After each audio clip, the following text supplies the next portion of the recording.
నాంపల్లి కోర్టులో Bhujanga Rao Tirupathanna bail petition వేశారు. Phone tapping వ్యవహారంలో బెయిల్ పిటిషన్ కు దాఖలు చేశారు. గతంలో భుజంగరావు తిరుపతన్న బెయిల్ పిటిషన్లను నాంపల్లి కోర్టు కొట్టివేసింది. ఈ క్రమంలో మరోసారి బెయిల్ పిటిషన్ వేశారు.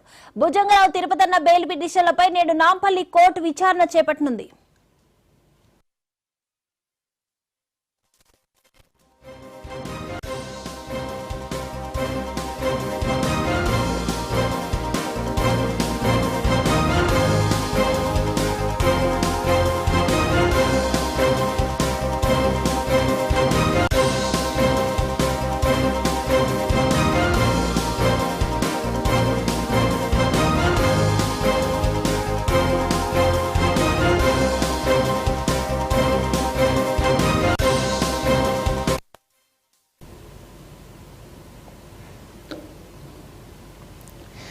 నాంపల్లి కోర్టులో భుజంగరావు తిరుపతన్న బెయిల్ పిటిషన్ వేశారు. ఫోన్ ట్యాపింగ్ వ్యవహారంలో బెయిల్ పిటిషన్ కు దాఖలు చేశారు. గతంలో భుజంగరావు తిరుపతన్న బెయిల్ పిటిషన్లను నాంపల్లి కోర్టు కొట్టివేసింది.